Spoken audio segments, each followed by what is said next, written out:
रुक कर लेते हैं एक और बड़ी खबर की और एक और बड़ी जानकारी आपको दे दें। थोड़ी देर में शुरू होगी बीजेपी केंद्रीय चुनाव समिति की बैठक। ये बड़ी खबर आपको बता रहे हैं। दिल्ली में जुटे बीजेपी के कई दिग्गज और बीजेपी की ये बड़ी बैठक जो है वो शुरू होने वाली है थोड़ी ही देर में। प्रधानमंत्री मोदी का इंतजार किया जा रहा है। हरियाणा के मुख्यमंत्री नायब सैनी भी पहुंचे हुए हैं बैठक के लिए। ओपी धनखड़ बीजेपी मुख्यालय पहुंचे। ये बड़ी खबर आपको बता रहे हैं। लगातार जो बड़े नेता हैं बीजेपी के वो पहुंच रहे हैं केंद्रीय चुनाव समिति की इस बैठक में हिस्सा लेने के लिए। ये बड़ी खबर आपको बता रहे हैं। थोड़ी देर में शुरू होगी बीजेपी केंद्रीय चुनाव समिति की बैठक और भारतीय जनता पार्टी लगातार मंथन कर रही है। उम्मीदवारों को लेकर के मेगा मंथन जारी है। अब लिस्ट की बारी, किसी भी वक्त लिस्ट जारी हो सकती है इस बैठक के बाद। ये बड़ी खबर आपको बता रहे हैं। कुछ ही देर में सीईसी की बैठक होगी और जैसे ही बैठक खत्म होती है उसके बाद किसी भी पल पहली सूची जारी की जा सकती है भारतीय जनता पार्टी की तरफ से।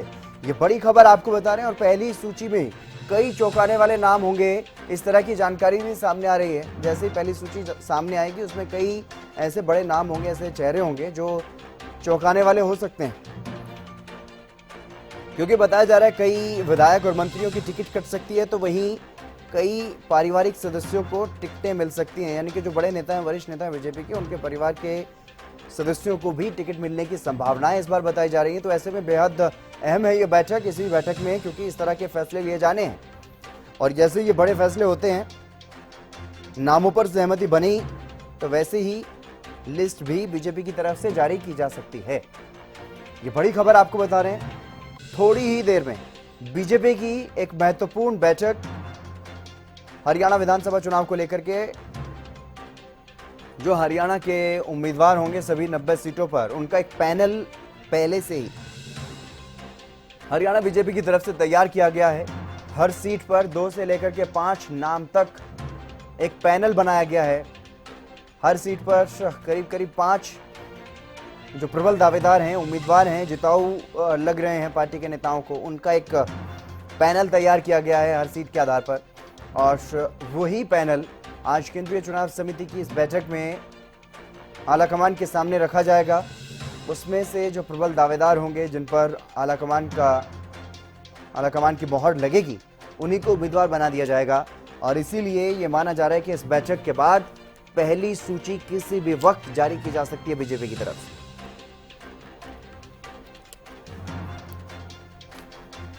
बैठक में शामिल होने के लिए हरियाणा के पूर्व गृह मंत्री अनिल विज पहुंचे हुए हैं। केंद्रीय मंत्री भूपेंद्र यादव इस बैठक में पहुंचे हुए हैं। केंद्रीय मंत्री मनोहर लाल बैठक में पहुंचे हुए हैं। धर्मेंद्र प्रधान, विप्लव देव, सतीश पूनिया, सुरेंद्र नागर, ये नेता भी जिन्हें हरियाणा की जिम्मेदारी मिली हुई है वो पहुंचे हुए हैं। केंद्रीय मंत्री राव इंद्रजीत सिंह इस बैठक में पहुंचे हुए हैं। कुछ ही देर में सीईसी की बैठक शुरू हो जाएगी और ये तस्वीरें आप देखिए जब केंद्रीय गृह मंत्री अमित शाह इस बैठक के लिए पहुंचे, बैठक में शामिल होने के लिए पहुंचे और तमाम नेता इसी तरह से इस बैठक में शामिल होने के लिए पहुंच रहे हैं। राष्ट्रीय अध्यक्ष जेपी नड्डा की अध्यक्षता में यह बैठक होनी है और तमाम नेताओं के पहुंचने का सिलसिला लगातार जारी है। बीजेपी के राष्ट्रीय अध्यक्ष जेपी नड्डा भी इस बैठक में पहुंचे हुए हैं। केंद्रीय गृह मंत्री अमित शाह पहुंचे हुए हैं। हरियाणा की अगर बात करें तो केंद्रीय मंत्री मनोहर लाल इस बैठक में पहुंचे हुए हैं। और क्या है बीजेपी का मास्टर प्लान, वो आपको बता देते हैं। बीजेपी 36 बिरादरियों को जोड़ने का काम कर रही है। नए चेहरों को इस बार मौका मिल सकता है।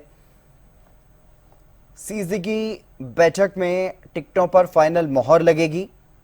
करीब 25 नामों की पहली लिस्ट इस बैठक के बाद जारी हो सकती है। प्रत्याशियों की पहली लिस्ट में बड़े नाम शामिल हो सकते हैं। बीजेपी की पहली लिस्ट में कई चौंकाने वाले नाम भी हो सकते हैं। रवि कालीरमन हमारे विशेष संवाददाता हमारे साथ जुड़ गए हैं अधिक जानकारी के साथ। रवि, फिलहाल क्या कुछ ताजा अपडेट इस बैठक को लेकर? बिल्कुल, देखिए केंद्रीय चुनाव समिति की बैठक अब से कुछ ही देर बाद शुरू हो जाएगी। प्रधानमंत्री नरेंद्र मोदी जैसे ही बीजेपी मुख्यालय पहुंचते हैं उसके तुरंत बाद जो है बैठक शुरू हो जाएगी। अभी तक की बात की जाए तो तमाम दिग्गज जो है इस बैठक में पहुंच चुके हैं। बीजेपी चीफ जेपी नड्डा इस बैठक में पहुंच चुके हैं। इसके साथ साथ जो केंद्रीय गृह मंत्री हैं अमित शाह, वो इस बैठक के लिए पहुंच चुके हैं। सुदान सिंह इस बैठक के लिए पहुंच चुके हैं। इसके साथ साथ विप्लव देव, सतीश पूनिया, सुरेंद्र नागर, धर्मेंद्र प्रधान, पूर्व मुख्यमंत्री एवं केंद्रीय मंत्री मनोहर लाल, मुख्यमंत्री नायब सिंह सैनी, अनिल विज, वंथनी श्रीनिवासन, सुधा यादव, ये तमाम कृष्णपाल गुर्जर, ये तमाम जो नाम हैं, ये तमाम जो नेता हैं, ये इस बैठक के लिए पहुंच चुके हैं। अब से कुछ ही देर बाद विधिवत रूप से इस बैठक की शुरुआत होगी। और सबसे बड़ी चीज़ हितेंद्र, इस बैठक में अगर बात की जाए तो 90 की 90 सीटों को लेकर चर्चा होनी है। जो अभी दिन भर की जो बैठकें चली हैं, सुबह छोटी टोली की बैठक हुई और उसके बाद कोर ग्रुप की जो बैठक हुई है, उसमें 90 की 90 सीटों को लेकर मंथन किया गया है। अब जो जानकारी मिल पा रही है उसके अनुसार करीब 50 सीट ऐसी हैं जिन पर सिंगल नाम जो है वो फाइनल किया गया है और करीब 40 सीट ऐसी हैं जिन पर 2 नाम जो हैं वो फाइनल किए गए हैं।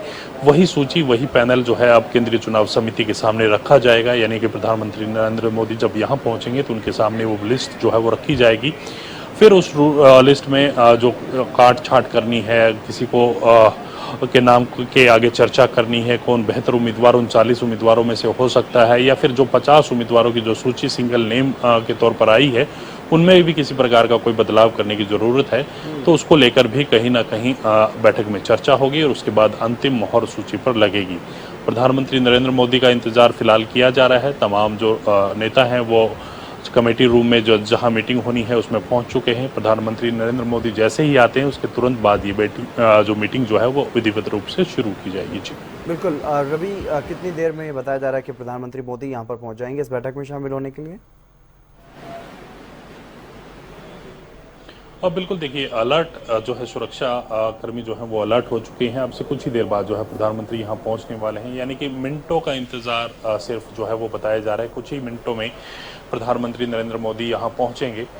जैसे ही वो पहुंचते हैं हम अपने दर्शकों को उनकी तस्वीर भी दिखाने का प्रयास करेंगे कि वो पहुंच रहे हैं और उसके बाद मीटिंग जो है वो विधिवत रूप से शुरू हो जाएगी।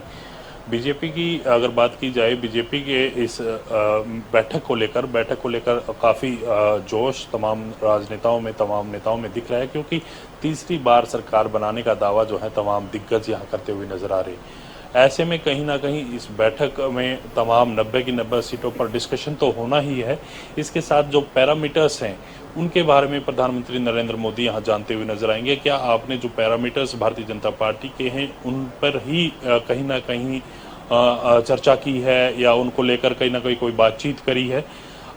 तमाम नाम उनके उसी पैरामीटर्स के हिसाब से रखे हैं तो वो भी पूछा जाएगा। और इसके साथ साथ जो पैरामीटर्स हैं उनको लेकर तमाम जो मीटिंगें हुई हैं उसी हिसाब से जो है वो काम उन मीटिंगों में भी हुआ है, तो इसको लेकर भी सुनिश्चित यहाँ प्रधानमंत्री नरेंद्र मोदी करते हुए नजर आएंगे। इसके साथ साथ तीसरी बार सरकार बनाने का दावा किया जाएगा। तीसरी बार सरकार बनाने को लेकर तमाम महत्वपूर्ण जो दिशा निर्देश हैं वो भी प्रधानमंत्री नरेंद्र मोदी इस बैठक के दौरान तमाम जो दिग्गज हैं, तमाम जो नेता हैं उनको देते हुए नजर आ सकते हैं। सूची की अगर बात की जाए तो सूची इस बैठक के तुरंत बाद जो है करीब आधे से पौने घंटे के बाद भी जारी हो सकती है और कल सुबह भी जारी हो सकती है। पहली सूची की अगर बात की जाए तो इसके अंदर करीब 20 से 25 नाम ऐसे हैं जो पहली सूची में आ सकते हैं। वो 20 से 25 नाम वो हैं जो शीर्ष नेता हैं, यानी बीजेपी के वरिष्ठ नेता हैं जिनको टिकट दी ही जानी है और वो कहीं ना कहीं तमाम जो पैरामीटर्स हैं उनको भी पार करते हुए, उनको भी फॉलो करते हुए उनका नाम जो है यहाँ तक पहुँचा है। उन तमाम नेताओं को लेकर कहीं ना कहीं कोई संशय नहीं है, उनको टिकट दी जाएगी और उन्हीं का नाम जो है पहली सूची में बताया जा रहा है कि उनका नाम पहली सूची में हो सकता है। इसके अलावा कई चौंकाने वाले नाम भी जो है सूची में शामिल हो सकते हैं।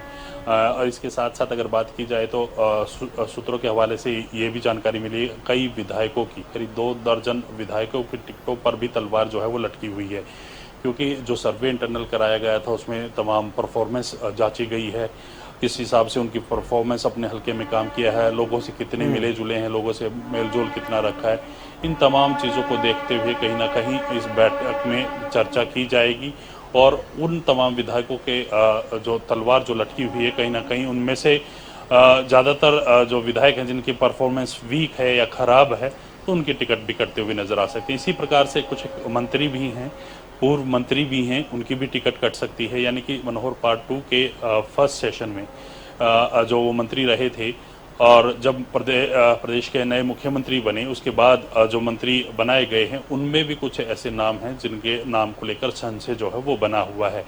देखना होगा इनमें से कितने नामों को लेकर चर्चा की जाती है, कितने विधायकों की टिकट कटती है, कितने मंत्रियों की फेरबदल की जा सकती है। चर्चा ये भी है कि सीटें भी बदली जा सकती हैं, कुछ मंत्रियों की जो सीट हैं वो दूसरे क्षेत्र में, दूसरे विधानसभा क्षेत्र में उनको टिकट दिया जा सकता है। इस प्रकार की भी चर्चाएं चल रही हैं। लेकिन जब अंतिम मोहर जब लगेगी, जब फाइनल डिसीजन होगा, उसके बाद जब सूची जारी होगी, तभी तमाम जो चीजें हैं वो खुल करके बाहर आएंगी। जी बिल्कुल रवि, इस बार ये माना जा रहा है कि कई तरह के नए प्रयोग हरियाणा के विधानसभा चुनाव में भारतीय जनता पार्टी की तरफ से किए जा सकते हैं, क्योंकि जिस तरह से माना जाता है कि जो नियम है बीजेपी में, परिवार के सदस्यों को टिकट नहीं मिलेगी, इस तरह की तमाम जो बातें थी, एज का जो रिस्ट्रिक्शन पहले होती थी, इस तरह की तमाम बातों में, तमाम जो नियम है उनमें भी ढिलाई जो है वो कहीं ना कहीं देखने को मिल सकती है। और जो ज़मीनी स्तर पर जो मजबूत नेता हैं, जिताऊ नेता हैं, सिर्फ उन्हीं को टिकट दिए जाने पर विचार किया जा रहा है, क्योंकि इससे पहले ये भी देखने को मिलता था कि पार्टी पीएम मोदी के चेहरे पर या फिर बीजेपी के सिंबल पर ये माना जाता था कि किसी को भी अगर टिकट दे देगी, किसी को भी अगर चुनाव में उतार देंगे तो वो जीत जाएगा। लेकिन इस बार इस तरह का कोई रिस्क लेने के मूड में पार्टी नहीं है। तो कौन कौन से नए प्रयोग इस बार देखने को मिल सकते हैं विधानसभा चुनाव? बिल्कुल, देखिए 5 पैरामीटर्स पर बीजेपी काम कर रही थी। 5 पैरामीटर्स को लेकर कहीं ना कहीं टिकट वितरण जो है वो किया जाना था। सबसे पहले विनेबिलिटी रेट, यानी कि उस उम्मीदवार की जीत का रेशो क्या है, जीत का प्रतिशत क्या है, उसको देखा जाएगा। जो इंटरनल सर्वे कराया गया है उसके आधार पर ये जीत का रेशो जो है, जीत का परसेंटेज जो है वो जांचा जाएगा। इसके साथ साथ उस व्यक्ति की छवि किस प्रकार से, जो चुनाव लड़ना चाहता है, छवि को कहीं ना कहीं परखा जाएगा, उसकी छवि देखी जाएगी। तमाम क्षेत्रवासियों से उसके बारे में जानकारी जो है वो जुटाई गई है। इसके साथ साथ अगर बात की जाए तो वो एक्टिव कितना है, क्षेत्र में लोगों के बीच कितना रहा है, कितना उसने काम किया है, उसकी परफॉर्मेंस को जांचा जाएगा।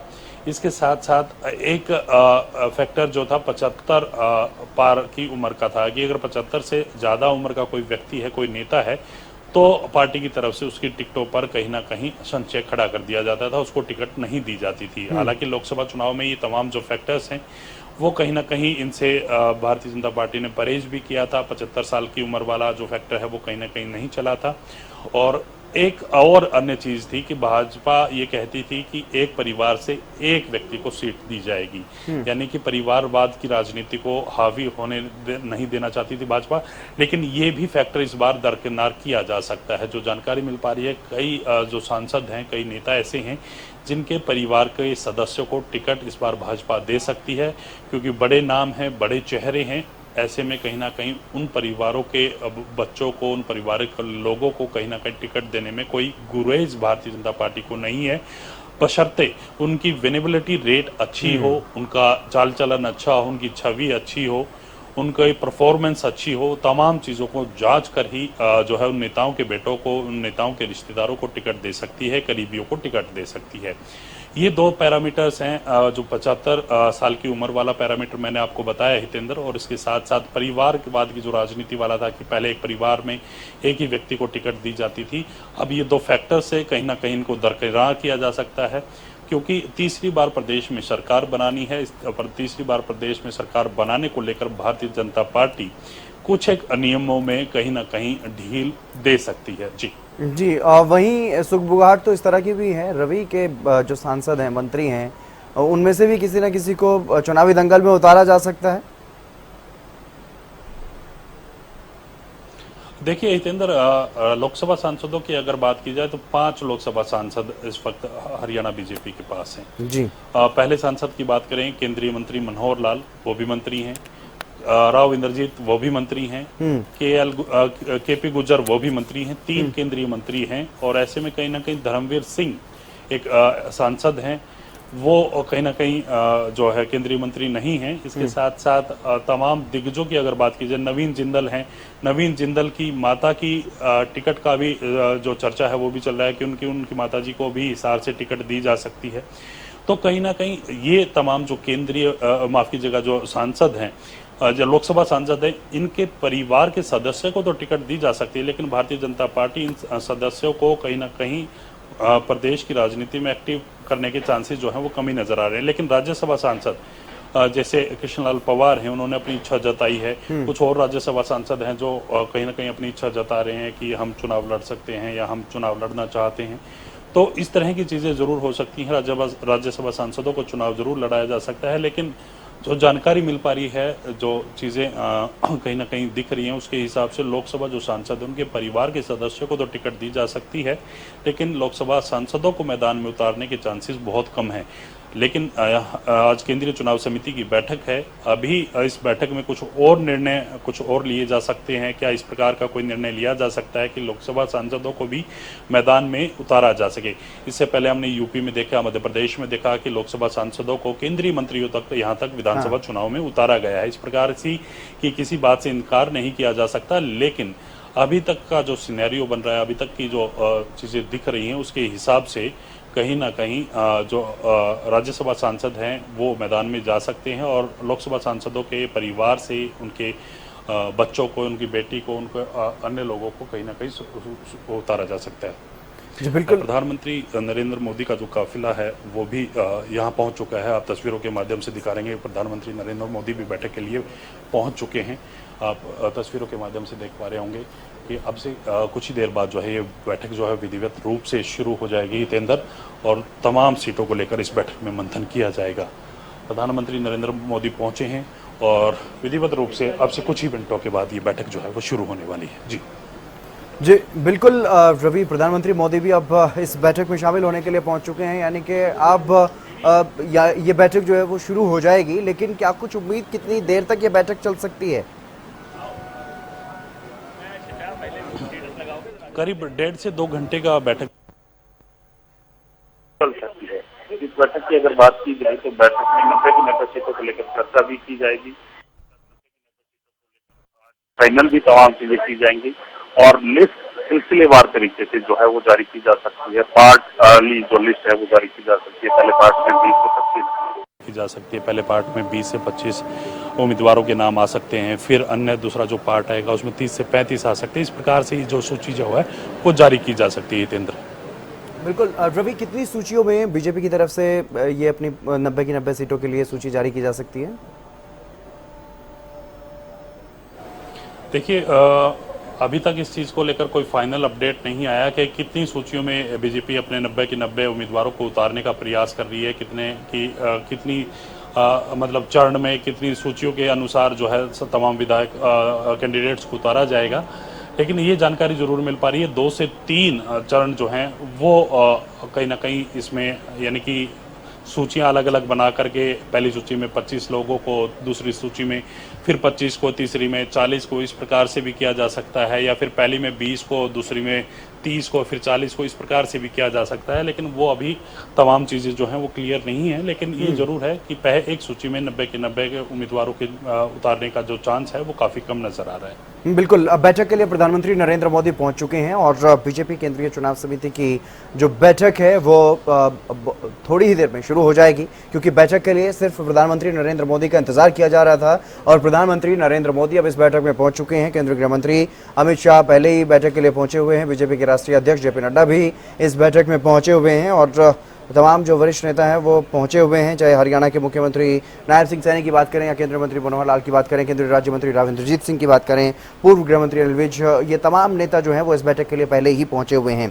और रवि कालीरमन, हमारे विशेष संवाददाता, लगातार तमाम जो अपडेट्स हैं वो दर्शकों तक पहुंचा रहे हैं। क्या कुछ चल रहा है बीजेपी की इस बैठक में? रवि, बैठक को लेकर के ताज़ा अपडेट, बैठक शुरू हो गई है? बिल्कुल, देखिए अब से 2 से 3 मिनट के बाद ये बैठक जो है विधिवत रूप से शुरू हो जाएगी। प्रधानमंत्री नरेंद्र मोदी अभी जस्ट पहुंचे हैं, और विधिवत रूप से अगर बैठक की बात की जाए तो 2 से 4 मिनट के अंदर अंदर ये बैठक जो है वो शुरू हो सकती है। करीब 1.5 से 2 घंटे के आसपास ये बैठक चलने का अनुमान भी है। वो जताया जा रहा है कि 1.5 से 2 घंटे के आसपास ये बैठक चल सकती है, क्योंकि देखिए 90 की 90 विधानसभा सीटों को लेकर चर्चा करनी है। हालांकि 50 सीटों पर ये भी बताया जा रहा है कि सिंगल नेम आया है, लेकिन 40 सीटों पर 2 नाम हैं, उनको लेकर कहीं ना कहीं मंत्रणा लंबी हो सकती है। उसको लेकर थोड़ा सा समय इस बैठक में लग सकता है। 1.5 से 2 घंटे का अनुमान जो है वो बताया जा रहा है। 2 से 4 मिनटों के अंदर अंदर ये जो बैठक है वो शुरू होने वाली है। जी बिल्कुल, और तमाम जानकारी आपसे लेता रहूंगा, बने रहिएगा रवि। कुछ तस्वीरें दर्शकों को दिखा देते हैं, इस बैठक से संबंधित कुछ तस्वीरें अपने दर्शकों को दिखा देते हैं। क्योंकि ये बैठक बेहद महत्वपूर्ण है। और ये तस्वीरें आप देखिए, अभी थोड़ी देर पहले आपने देखा प्रधानमंत्री नरेंद्र मोदी जब इस बैठक के लिए पहुंचे, और उनसे पहले जो नेता पहुंच चुके हैं उसमें केंद्रीय गृह मंत्री अमित शाह, बीजेपी के राष्ट्रीय अध्यक्ष जेपी नड्डा, केंद्रीय मंत्री मनोहर लाल, भूपेंद्र यादव, हरियाणा के मुख्यमंत्री नायब सिंह सैनी और बीजेपी के प्रदेश चुनाव प्रभारी धर्मेंद्र प्रधान, विप्लव देव जो कि चुनाव सह प्रभारी हैं, वो भी इस बैठक में पहुंचे। सुधा यादव हरियाणा बीजेपी की वरिष्ठ नेता हैं और केंद्रीय पार्लियामेंट्री बोर्ड की भी सदस्य हैं बीजेपी की। केंद्रीय राज्य मंत्री राव इंद्रजीत सिंह, पूर्व गृह मंत्री हरियाणा के अनिल विज, ये तमाम जो बड़े नेता हैं हरियाणा बीजेपी की इस बैठक में पहुंच चुके हैं। केंद्रीय चुनाव समिति की बैठक में पहुंचे हुए हैं। मंथन शुरू होने वाला है, थोड़ी ही देर में मंथन शुरू हो जाएगा हरियाणा के तमाम उम्मीदवारों को लेकर के। 90 की 90 सीटों पर जो उम्मीदवार उतारे जाने हैं उसी को लेकर के ये बैठक हो रही है, केंद्रीय चुनाव समिति की बैठक। और इस बैठक में पीएम मोदी भी पहुंच चुके हैं। अब ये बैठक लगभग शुरू ही हो चुकी है, क्योंकि पीएम मोदी का इंतजार किया जा रहा था। पीएम मोदी पहुंच चुके हैं, तो अब इस बैठक में मंथन शुरू होगा इन तमाम चेहरों को लेकर के। रवि कालीरमन हमारे विशेष संवाददाता लगातार हमारे साथ बने हुए हैं। रवि, बैठक को लेकर के आप महत्वपूर्ण जानकारी दे रहे थे कि कितनी सीटों पर सिंगल या फिर डबल दो नाम हैं, या बहुत कम जो नाम हैं लगभग फाइनल हो चुकी है। ज़्यादातर सीटों पर पहले ही जो चेहरे हैं वो फाइनल हो चुके हैं। अब सिर्फ और सिर्फ फाइनल मोहर लगनी है केंद्रीय चुनाव समिति की इस बैठक में। बिल्कुल, देखिए 50 के आसपास ऐसे नाम है हितेंद्र, मैंने पहले भी आपको बताया कि 50 के नाम आसपास जो नाम है जो सिंगल नेम जो पैनल में आए हैं, यानी कि उनकी छटनी पहले जो 2-3 बैठकें हो चुकी हैं उन्हीं में की जा चुकी हैं। और 40 नाम ऐसे हैं जो 2 नाम हैं, क्योंकि वो 2 नाम इसलिए हैं कि दोनों ही मजबूत उम्मीदवार हैं और उनको चयन करने के लिए कहीं न कहीं केंद्रीय चुनाव समिति की बैठक का इंतजार जो है वो करना पड़ रहा है। यानी कि 2 नाम लेकर के जो पैनल है वो यहाँ आया गया है। 40 सीट ऐसी हैं जिन पर 2 नाम हैं। ऐसे में कहीं ना कहीं उनको लेकर थोड़ा सा लंबा जो है चिंतन हो सकता है, मंथन हो सकता है, उन पर विचार विमर्श किया जा सकता है। 50 नामों पर बहुत ज़्यादा मेहनत करने की ज़रूरत अब है नहीं, ताकि जल्द से जल्द उम्मीदवारों की जो सूची है वो भी जारी की जा सके, क्योंकि आज देर रात या कल सुबह तक उम्मीदवारों की सूची, जो पहली सूची है वो जारी की जा सकती है। आज की अगर बैठक में बात की जाए तो 40 सीटों पर ज़्यादा फोकस जो है, जिन पर 2 नाम है उनका रहने वाला है। कौन सा मजबूत उम्मीदवार है, किसकी छवि बेहतर है, कौन जो क्षेत्र में ज़्यादा एक्टिव रहा है, किसने ज़्यादा काम कराए हैं, तमाम पहलुओं पर किसकी विनेबिलिटी रेट ज़्यादा है, ये तमाम पहलुओं पर, तमाम फैक्टर्स पर भारतीय जनता पार्टी विचार करेगी और उसके बाद ही अंतिम रूप इस जो लिस्ट को है वो देगी। जी बिल्कुल रवि, सीएम नायब सैनी के चेहरे को लेकर के कई तरह की चर्चाएं प्रदेश में चलती रही हैं, प्रदेश के सियासी गलियारों में चली हैं, क्योंकि ये भी माना जा रहा है कि करनाल से नहीं किसी और सीट से सीएम नायब सैनी को चुनावी मैदान में उतारा जा सकता है। इस तरह के संकेत खुद सीएम ने भी दिए, केंद्रीय मंत्री मनोहर लाल ने भी दिए। तो क्या कुछ इस बारे में ज़्यादा जानकारी निकल करके सामने आ रही है? कौन सी सीट से सीएम नायब सैनी को उम्मीदवार घोषित किया जा सकता है? बिल्कुल, देखिए 3 सीटों को लेकर मंथन किया जा रहा था। 3 सीटों को रिजर्व करने की बात की जा रही थी। पहली सीट करनाल, जिससे वो मौजूदा विधायक हैं जी। इसके साथ साथ दूसरी सीट लाडवा, जो कुरुक्षेत्र लोकसभा क्षेत्र के अंतर्गत आती है। तीसरी सीट है नारायणगढ़, जो उनका गृह क्षेत्र भी है। तो ऐसे में कहीं 3 सीटों को लेकर मंथन किया जा रहा था। नाम पर जो है की जा रहा था कि कहाँ से जो मुख्यमंत्री हैं वो चुनाव लड़ सकते हैं। इन 3 सीटों पे हरियाणा न्यूज़ ने बताया था कि लाडवा सीट को लेकर सबसे ज़्यादा प्राथमिकता दी जा रही है। लाडवा सीट को लेकर सबसे ज़्यादा जो है उस पर फोकस किया जा रहा है कि प्रधानमंत्री की सबसे सेफ सीट जो है वो बताई जा रही है। हालांकि राजनीतिक गलियारों में चर्चाएं तरह तरह की हैं। चर्चा ये भी बीच में चली थी कि